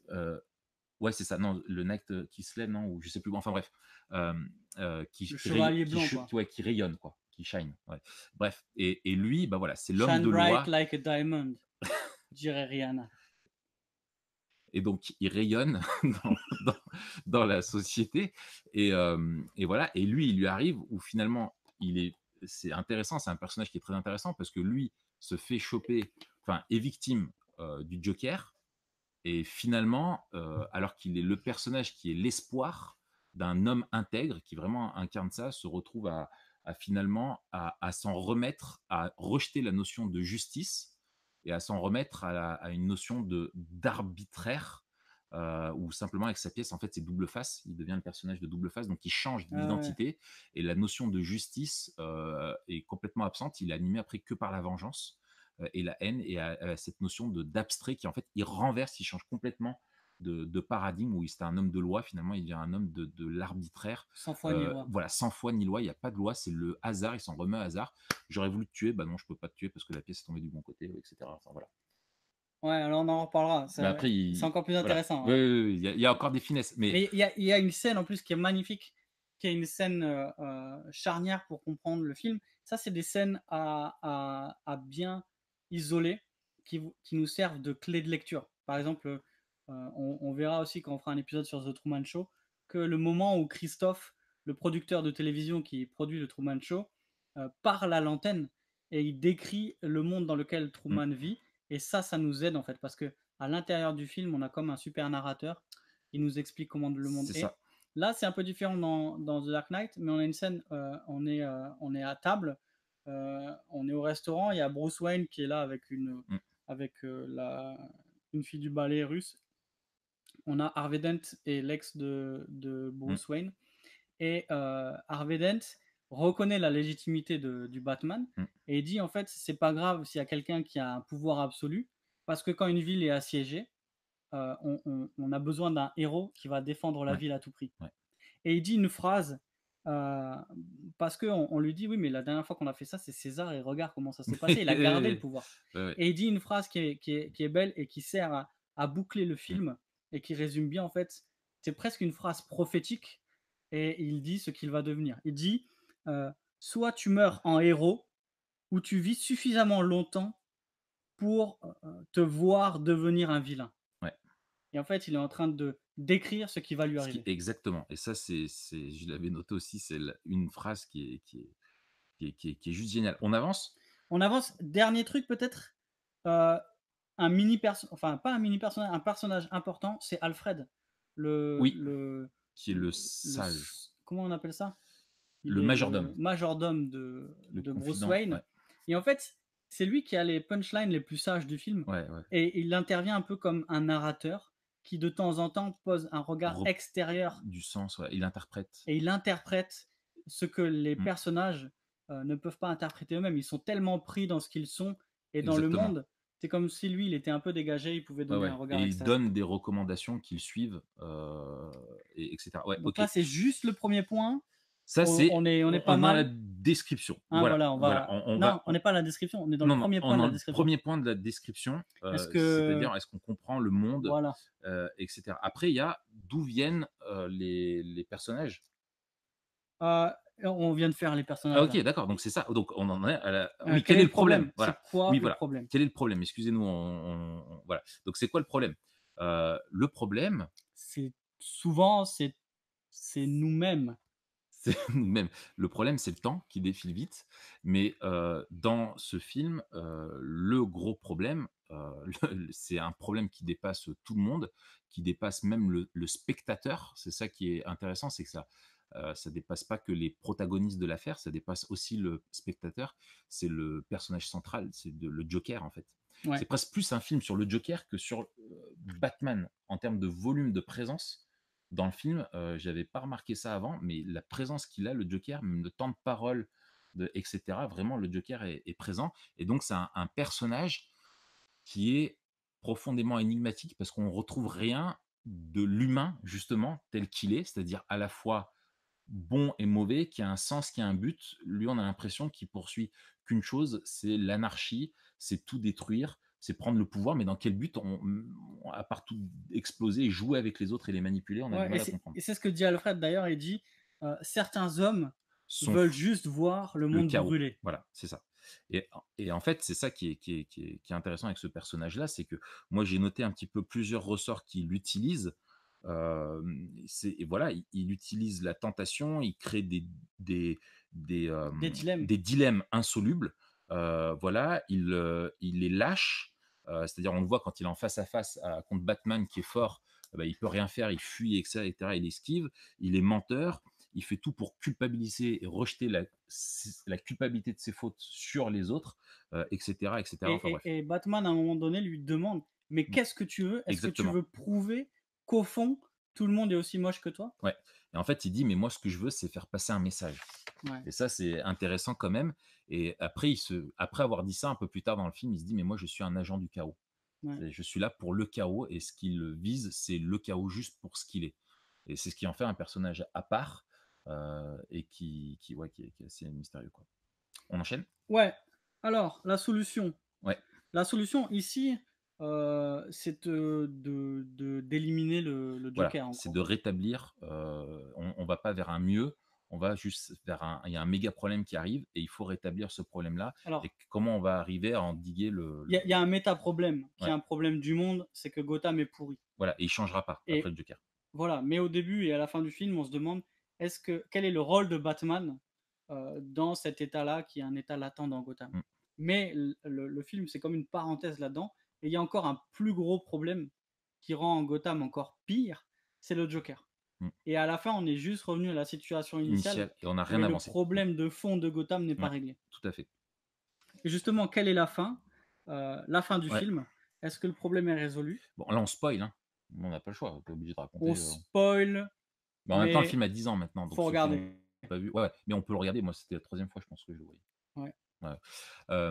Et donc la fin, bah, en fait, ce qui se passe, c'est que, pour faire simple, on a le Joker qui, in fine, quand même, est capturé. Mais on reste sur, cette capture-là. Et on a l'autre personnage qui est très important dans le film, qui est Harvey Dent, qui est devenu double face, donc Qui a la naissance du vilain, en fait. voilà, qui est la naissance d'un nouveau vilain, d'un nouveau méchant. Enfin vilain, c'est comme ça qu'on appelle dans les comics, donc c'est pour ça qu'on dit ça. En Mais plus, il est il est vilain. vilain, mais à moitié. S'il est comme ça, il est pas trop vilain, Voilà. mais s'il est En comme ça, il est très vilain. en fait, s'il était en Égypte, il pourrait être tout le temps beau. Est-ce qu'ils S'il se était sont toujours que de inspirés profil, de comme ça. Picasso pour faire le vilain? Le Probablement. volte-face? Peut-être. Ok. Bref, il est, en fait, donc lui devient, le méchant. Et en fait, ce que fait Batman, avec la complicité du commissaire, c'est que cet homme a commis des meurtres, notamment de policiers. Et ce que décide Batman, une fois qu'il l'a neutralisé, il le tue dans le film. Attends, il meurt à la fin ou pas? Je sais plus. Qui? Harvey Dent. On va pas dire, Ouais, bref, ouais, parce voilà. qu'on s'en souvient On pas. s'en souvient pas exactement, je crois qu'il meurt. Mais en tout cas, ce que fait Batman, c'est qu'il dit ce personnage-là, avant qu'il bascule, représentait un vrai espoir. Il était celui qui était à la lumière. Moi, je faisais un travail de l'ombre. Et moi, je suis destiné à rester dans l'ombre. Et donc, il faut préserver son image, la sauvegarder. Et en gros, il décide d'endosser la culpabilité des meurtres et il dit au commissaire, il dit: «Bah, vous allez faire comme, pour tout le monde, pour, la ville, il faut que tout le monde croie que c'est moi qui ai tué ces flics» et donc il est prêt à sacrifier ça, à rester dans l'ombre et à être chassé et à fuir finalement et donc on finit avec un film où il y a un méchant qui est attrapé, le grand vilain est attrapé, mais finalement c'est pas une victoire qui est vraiment éclatante, il est juste capturé et puis on a un héros, du film qui est le Batman, qui est voilà, qui est le personnage fort qui finalement se retrouve à devoir partir et Ok. quitter le monde, quoi. La question à 1000 €, alors moi je te donne ma réponse, tu me dis ce que tu en Ouais, penses. La question à 1000 €, c'est quelle grande question pose le film? ouais. Et moi, il y a un Moi, je indice. sais. Hmm. Pourquoi es-tu si sérieux? Why so serious? Alors ça, vous découvrirez ça dans le film. Pour moi, il y a un mot qui revient, une valeur qui revient et qui est abordée par les trois personnages de manière assez fugace, mais assez significative pour que j'en fasse une grille de lecture sur tout le film. Et la question pour moi, c'est comment vivre dans un monde juste? Et on a trois visions différentes en fait. Le Joker, à un moment donné, dit que pour lui, seul le chaos est juste. Parce qu'il vit dans un monde qui n'a pas de sens et où rien ne vaut mieux que aucune chose ne vaut mieux qu'une autre. Et donc le chaos permet une espèce de d'aveuglement total qui fait que s'il y a une explosion, c'est pas moins beau ou moins bon que quand un bébé naît. Mmh. Et en fait, le chaos pour lui est la seule chose qui permet alors au monde de continuer selon sa propre définition, puisque lui, la survie du monde, c'est par la destruction. Mmh. Et aussi sa propre survie, c'est par la destruction, puisque il dit à Batman à un autre moment qu'il va continuer toujours à exister, toujours en contradiction avec Batman qui est son ennemi. Il a Ouais, toujours ouais. besoin d'un ennemi pour exister en fait. Ouais, ouais. Et Son némésis. Harvey Dent, donc qui est devenu Volte-Face, à un moment donné dit la seule chose juste, c'est la chance. Mmh. La seule chose juste, c'est la chance. C'est impartial. C'est intéressant parce que C'est pas moral. c'est pas moral, ça semble complètement hasardeux, Mmh. aléatoire. Quand je dis c'est amoral, c'est pas que c'est immoral. Oui, C'est amoral, c'est-à-dire c'est sans moralité, quoi. Une pièce qui saute, qui tombe, bah voilà, ça aurait pu 50 de chance, exactement. ouais. Sauf que il y a deux choses. Un, au début, la pièce, elle a qu'une seule face. Voilà. Donc, il C'est décide tout le un temps, en c'est fait. un jeu, ouais, ouais, ouais. Il dit, je fais ma propre chance. Mmh. À la fin, elle a deux faces comme lui. Mmh. Sauf qu'il continue à choisir sa propre chance. Pourquoi? Parce qu'à chaque fois que ça tombe sur la mauvaise face, il relance pour que ça tombe, jusqu'à ce que ça tombe sur la face qu'il veut. Ouais. Et la troisième chose, pour moi, c'est la vision de Batman. Et ce qui est juste pour lui, euh, c'est la vérité. Mais il va plus loin, et c'est là pour moi que c'est intéressant. C'est qu'il dit, parfois, la vérité n'est pas assez. euh, on en veut plus, et les gens méritent que leur foi soit rétribuée, que ce à quoi ils aspirent soit rétribué. Ouais. Et donc, pour lui, Batman, la justice, c'est la base, mais il pointe vers quelque chose de plus. Mmh. Excellent. On passe à la deuxième étape. On passe à la deuxième vitesse. Il faut qu'on finisse dans à peu Voilà, près c'est 5-10 minutes, c'est ça, Quentin? les points Excellent. les points de contact qu'on a avec ce monde-là. Alors, qu'est-ce qui nous rappelle l'Éden? Justement, c'est quelque chose qu'on a dans le film, c'est qu'on est dans un film qui est autant du point de vue esthétique que du point de vue des personnages, etc. On est dans un monde qui a oublié, on ne retrouve rien d'écho, hormis quelques traces chez, par exemple, le commissaire ou Ouais. au début chez certains personnages de ce désir-là et cette volonté-là d'être dans un monde qui est bon, qui est juste, qui est fait pour nous. Moi, je trouve que le point de bascule c'est justement le moment où la relation entre, on n'a pas parlé d'un autre personnage qui est important, euh, la relation entre l'ex copine de Bruce, qui est maintenant la copine de Harvey Dent, elle cesse, la relation cesse. Et en fait, cette relation, c'était le seul écho pour moi d'Eden. C'est-à-dire qu'on avait une situation d'amour qui était compliquée, parce que Bruce Wayne était jaloux de Harvey Dent, mais qui était réelle. Ouais, mais elle est déjà abîmée. Elle est déjà abîmée, mais il y avait un écho de Ouais, ouais. l'amour qui est Oui, une de l'amour, valeur. l'amour en tant que tel est quelque chose de créationnel. On est bien d'accord. Mais ça, à un moment donné, dans le film, ça disparaît. Ok. Euh, Qu'est-ce qui nous rappelle la chute? Bah, tout. Voilà. Qu'est-ce qui nous rappelle la rédemption? Alors, moi, je trouve qu'il y a l'élément de la fin que je viens de raconter un peu plus haut sur le fait, l'acte de Batman qui est de celui de prendre la culpabilité de l'autre, alors qui est quelque chose qui est injuste, contrairement à ce qu'il y a dans la Bible, mais cet acte de dire j'endosse la culpabilité, c'est précisément ce qu'a fait Christ à notre place. Et La ce qui est aussi substitution, scandaleux, ouais. où quand tu dis non, tu dis mais non, Batman, dans le film, tu veux pas qu'il parte en étant chassé par toute la police, tu veux que Batman, il aide à te faire triompher le bien et que ce soit pas identifié au mal. Et les Écritures, pareil, nous disent que Jésus a été fait pécher à notre place. Donc là, c'est un point de contact qui est hyper fort. Euh, Qu'est-ce qui rappelle la gloire à venir? Bah, ça, c'est justement aussi un point qui est intéressant, c'est qu'il y a finalement, on n'est pas dans cette perspective-là. On est dans un monde qui est un univers qui finalement est très fataliste. Ouais. On sait qu'il y a une lutte sans fin entre Batman et d'ailleurs après dans la troisième épisode du film, enfin le troisième film du triptyque, on en arrive ça à cette désillusion même chez Batman, On est presque etc. dans une Un vanité rejet, totale. ouais, c'est ça. C'est-à-dire qu'il y a aucun espoir, Mm.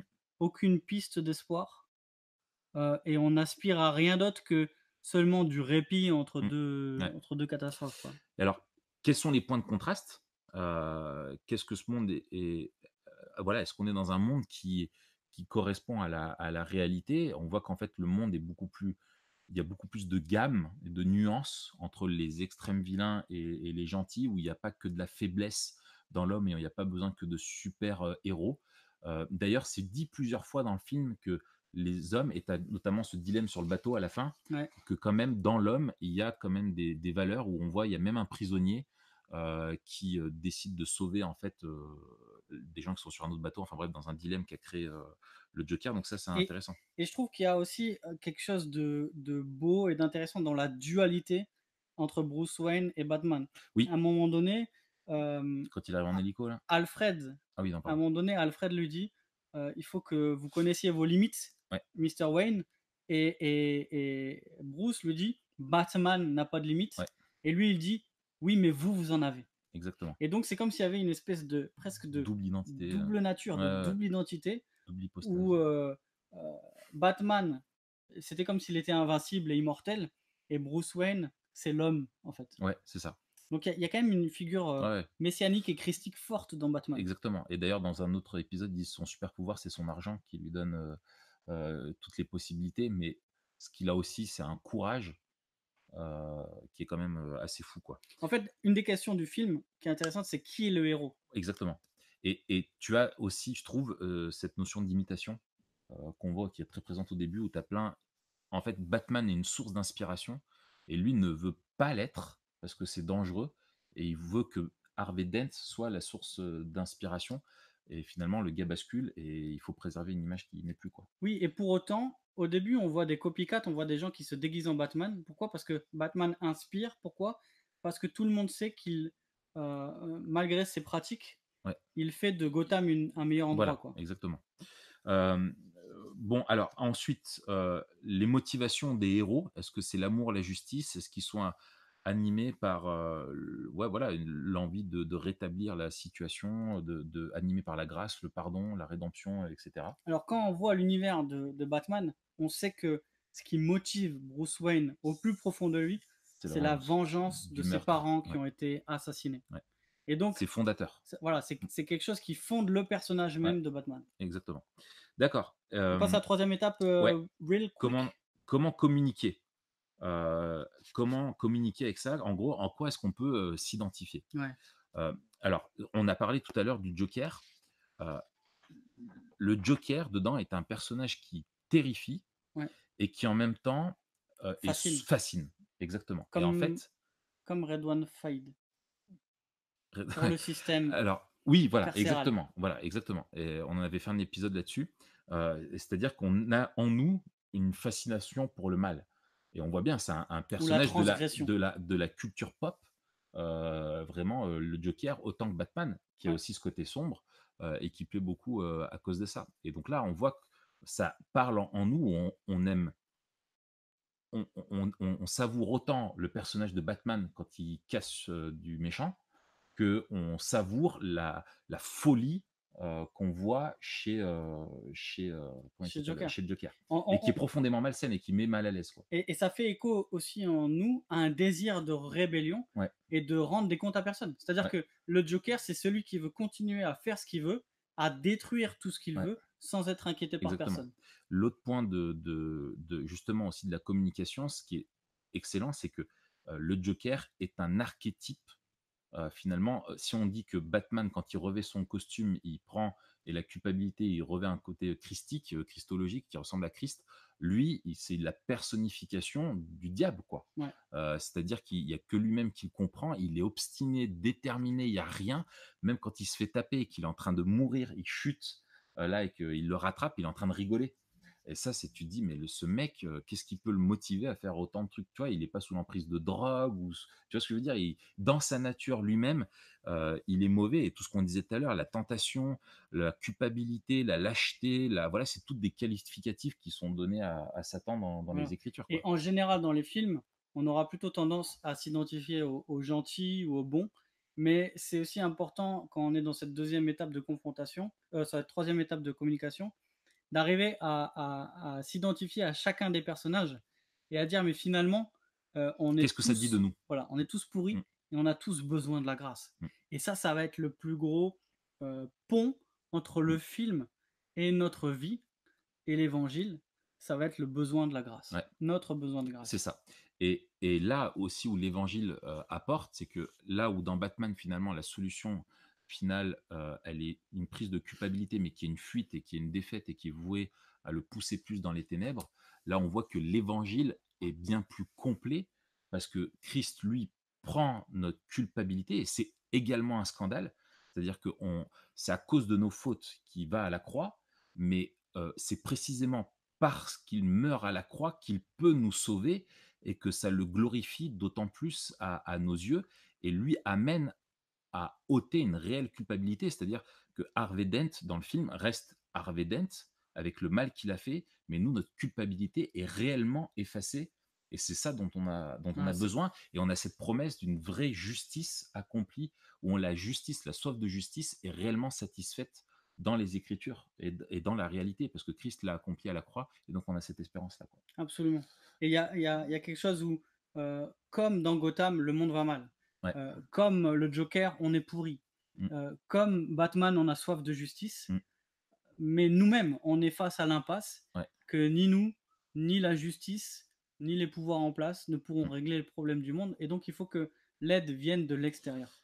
Et il y a une dimension super memento mori dans tous les films. ouais, Mais là, je trouve justement dans ce qui est absent, c'est-à-dire la résolution du problème exactement. et la gloire à venir. On reste là-dessus, c'est sombre. C'est sombre Tu restes sur une et il y tristesse a et ouais, zéro espérance. exactement. Et justement, ce qui va nous aider à voir la dimension memento mori, ce qui va nous Mmh, aider à voir la différence entre la vision biblique du monde et la vision du monde du film, c'est qu'est-ce qu'il y a dans la vision biblique du monde qui n'est pas dans le film. Et là, pour moi, c'est la gloire à venir, c'est la exactement. résolution totale. C'est un monde pas seulement qui est rétabli, Mmh, mais qui continue d'être cassé, mmh, mais c'est un monde qui est totalement ouais, renouvelé. ouais, C'est un monde qui est en ouais, paix, c'est un monde qui est plein de ouais. justice et Ou plein d'amour. alors que dans le film, même un super-héros, n'arrive pas à finalement à faire quelque chose de bien, et qui permette d'avancer à la société. Il écope dans un bateau qui est en train de couler, quoi Et les trois et personnages ont ça ouais, en commun, qu'ils ont aucune relation, qu'ils sont mmh, seuls. ouais, Il y a une ils détresse sont isolés. sociale Ouais, ouais, ouais, qui répond à la, tout à à fait. la détresse du Ouais. monde dans lequel ils vivent. Alors voilà, on va conclure là-dessus. Ouais, Hem Memento Mori, en fait, c'est notre podcast qu'on a chaque semaine où on fait ça tout le temps. C'est-à-dire qu'on essaye d'analyser des éléments de la culture et faire le lien entre les Écritures et la culture en prenant la fin comme point de départ, c'est-à-dire la perspective de Dieu, la perspective de la finalité du plan de Dieu pour notre vie et pour nous aider à mieux vivre au quotidien.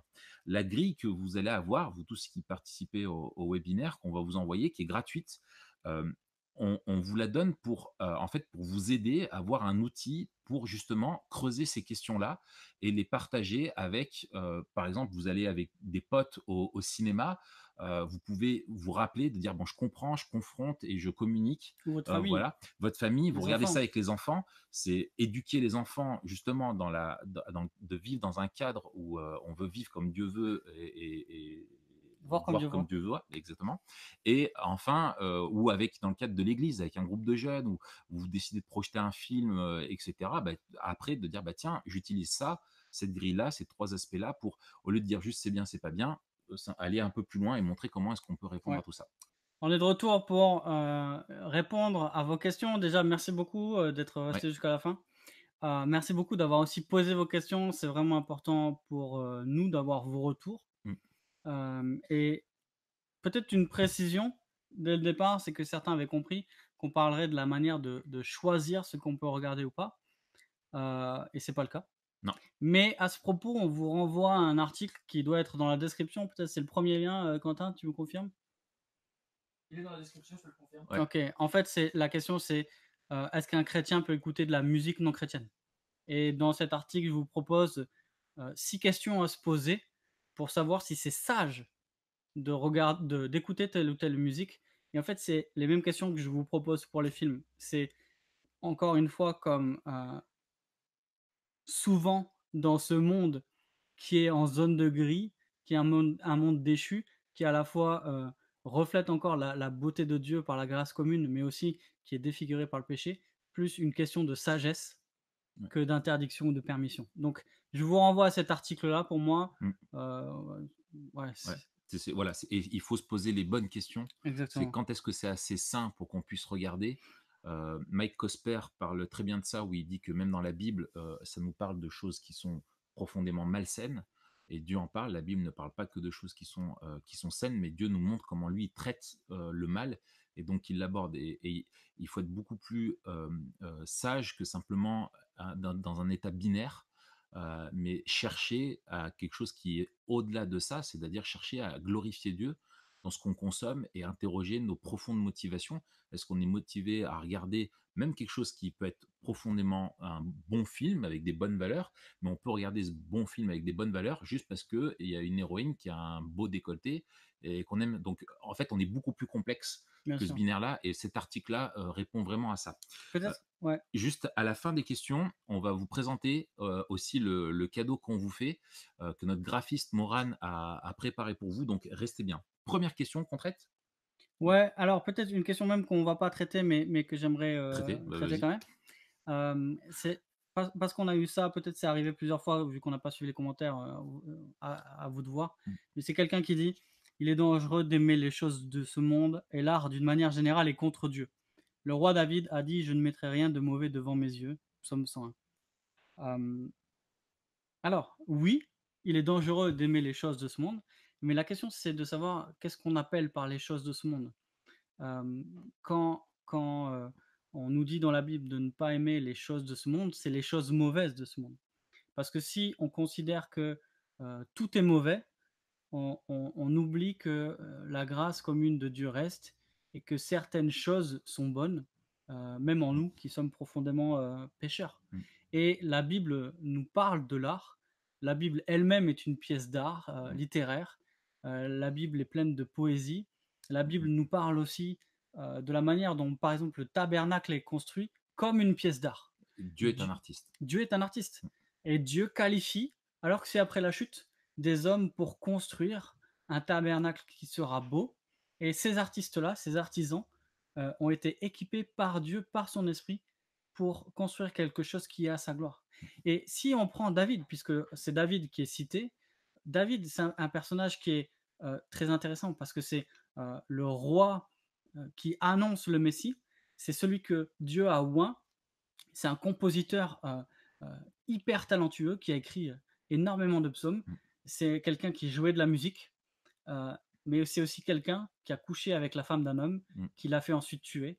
C'est un personnage qui est profondément complexe et ce serait dangereux de prendre qu'un côté du personnage de David et d'oublier en fait que lui-même était profondément déchu. Mm. Donc je voulais juste appeler au discernement et aussi à la nuance. On peut pas tout rejeter parce que si on rejetait même tout ce qui était moralement mauvais, on enlèverait la moitié de la Bible en Ouais. fait. Et encore une fois, c'est toujours une question aussi de contexte. Il faut faire très attention quand on prend un verset comme ça en dehors de son contexte, en dehors de toute la trame du récit biblique également. On peut faire dire tout et n'importe quoi des textes et c'est très limiteur. Et de toute façon, ça ne correspond pas à la vision du monde parce qu'on ne peut pas vivre si on vit simplement avec ce verset-là. Tu ne peux pas vivre si tu veux rien mettre de mauvais sous tes yeux et que tu ne comprends pas quel était le sens de David et cette quête de sainteté dans un monde qui était corrompu, où il vivait à une époque qui était profondément troublée, si on transpose ça à la question de l'art de nos jours, on est complètement à côté de la plaque. Paul d'ailleurs ne nous dit pas de nous retirer du monde. Non. Et Jésus lui-même ne nous enlève pas du monde, Mm. mais il prie pour que nous soyons protégés du mal. Ouais. Et en fait, nous vivons dans un monde déchu, mais nous ne sommes pas appelés à nous séparer du monde, mais à exercer notre discernement et à appeler chacun à la repentance et à annoncer le message de la grâce de Dieu dans ce monde Ouais. déchu. Et le principe même de l'incarnation va à l'opposé de ça. Absolument. C'est-à-dire que Dieu nous a rejoints dans un monde déchu pour nous racheter. Et nous, on est appelés à vivre dans ce monde-là pour parler du Christ ressuscité qui nous rachète. Et si on se coupe de la culture des mondes et de tout ce qui est, on ne vit plus dans le but que Dieu nous a donné en tant que chrétien, d'être pas du monde, mais dans le monde pour pouvoir lui parler. Question. Ne pensez-vous pas que le problème vient même de la source, c'est-à-dire de l'écriture et la production, et non de la publication en soi? Euh, Effectivement, la question des auteurs derrière ces récits est importante. On a fait tout à l'heure allusion rapidement à ça, au fait qu'on est dans le cadre de production qui doivent être rentables, qui doivent, voilà. Donc, euh, c'est le fruit. Toute histoire que l'on peut connaître n'est que le fruit de l'imagination de l'homme. On ne connaît pas d'histoire qui ne soit pas le fruit de notre imagination à nous, hormis si c'est le fruit d'une révélation qui ne vient pas de nous et qui est de Dieu, et c'est ce que nous croyons avec la Bible, dans ce Dieu qui se dévoile et qui se révèle. Et donc, en tant qu'humain, on est captif de nous-mêmes, et donc on crée des choses qui nous ressemblent et qui vont chercher à répondre à un besoin. C'est une question d'offre et de demande, et finalement, qu'on retrouve derrière ça. Et on a des personnes qui créent des choses et qui vont jouer sur ces cordes sensibles. C'est pour ça qu'on veut analyser, de se dire, c'est pas parce que c'est beau que c'est bon. Exactement. C'est pas parce que voilà, etc. Et de pas consommer bêtement ce qu'on veut nous faire voir, et de se dire voilà, ça je ne veux pas regarder, je veux m'en priver, etc. Et de me préserver de ça.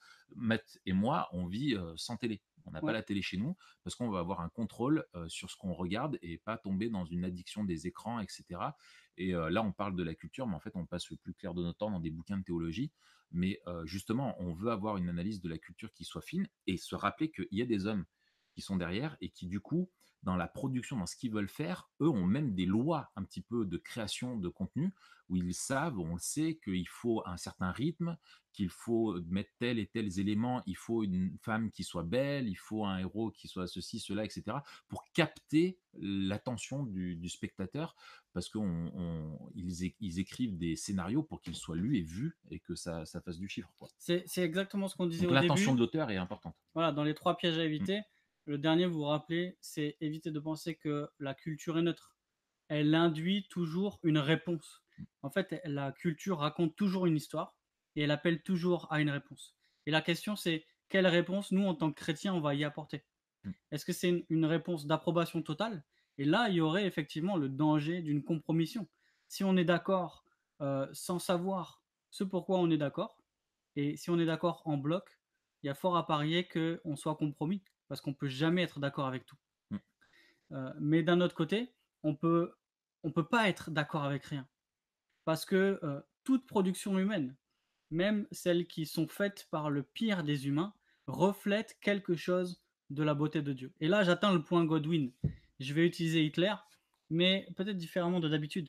Hitler était un peintre avant de devenir chancelier, et c'était un peintre qui était pas forcément super bon, mais ce qu'il peignait n'était pas forcément foncièrement mauvais. C'est pas parce que Hitler euh, est ce qu'il est que ses peintures sont intrinsèquement mauvaises.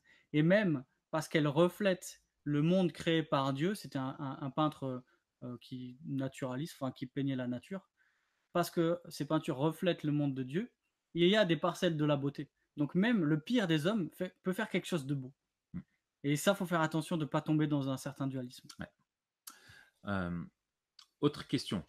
Je me demandais si vous pouvez nous conseiller un ou deux films comme exemple qui respectent un peu les canevas de la vie chrétienne. Alors, à titre personnel, non.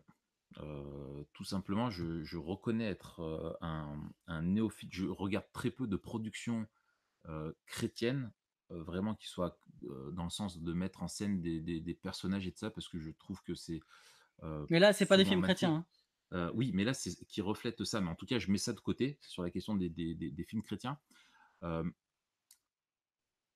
Moi, Faudrait réfléchir. faudrait réfléchir, mais de base comme ça, je dirais en fait que tous les films reflètent Plus ou moins.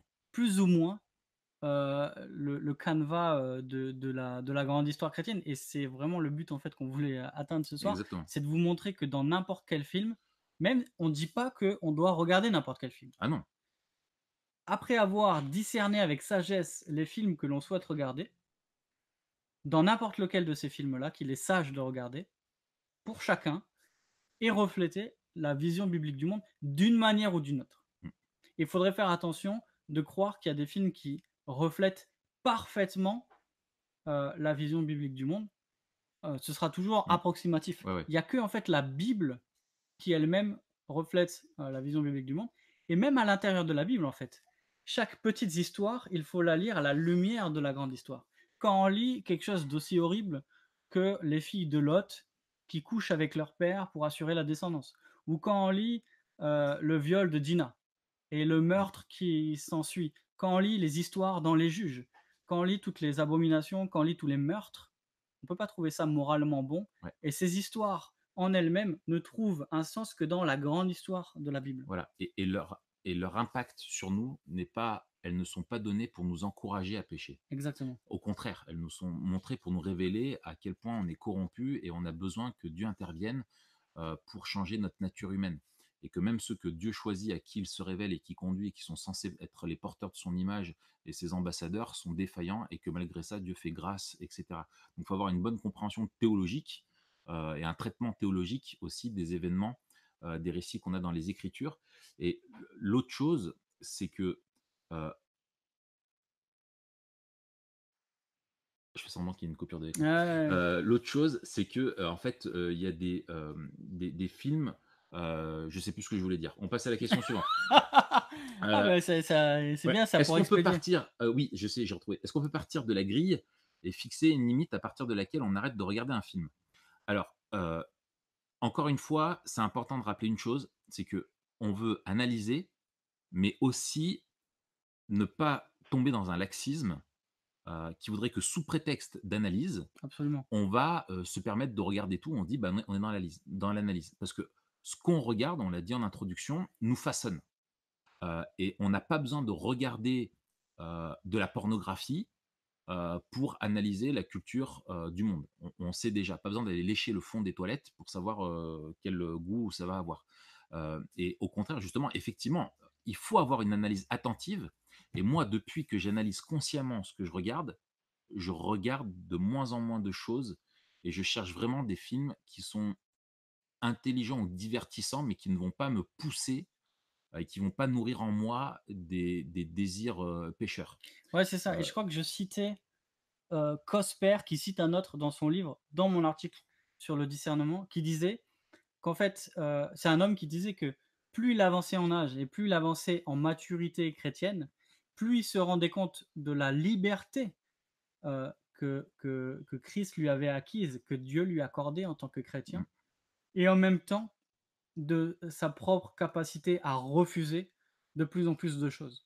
Donc, à la fois grandir dans notre liberté chrétienne et grandir dans notre sagesse pour éviter la Mm. compromission. Ouais. Et ça, c'est si vous voulez, posez-vous cette question, vous allez regarder un film, lisez 1 Corinthiens 6 et la fin du chapitre où Paul rappelle que notre corps est fait pour la sainteté, qu'on est le temple du Saint-Esprit, etc. Et c'est le discernement auquel on est appelé, quoi. Ouais. Une question qui a été posée il n'y a pas longtemps. Pourquoi tant de chrétiens réagissent comme cela d'après vous? Retrait total du monde. Alors, Par on, peur. on veut faire Ouais, attention ouais. à pas prêter d'intention aux personnes, de pas faire de procès d'intention. La règle numéro 1, c'est ne jamais présupposer de rien, Mais ne pas à part quelque chose de oublier. positif. Ouais. Voilà. Après, je pense que parfois c'est une fuite de protection.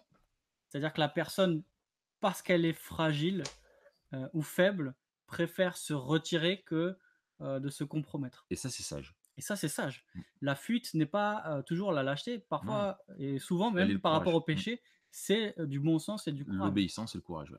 Parfois, je pense que c'est de la lâcheté, par refus de vivre dans le monde que Dieu nous a donné, dans lequel il nous a placés, et par malheureusement manque d'amour, parce que si on se retire du monde, on se retire des humains pécheurs, et on se retire en fait de ceux que Dieu appelle à se repentir Mm.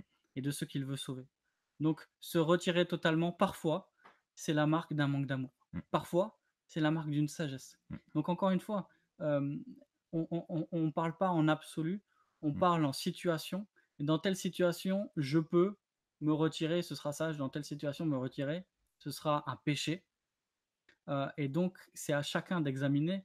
On a un cerveau, on a l'esprit, on a l'Église Et la parole. et la parole. Et ces quatre choses nous aident à discerner ce que Ouais. nous devrions faire. Mm. Mais en tout cas, si en termes d'absolu, quelqu'un revendiquerait qu'il faut, pour pouvoir vivre comme Dieu le veut, se retirer du monde, ce serait même contraire aux Écritures. Voilà. Merci à tous et on vous souhaite une bonne nuit et un excellent week-end. Et Quentin reprend la parole Pour le mot de la fin. pour le mot de la fin. 2 petites minutes.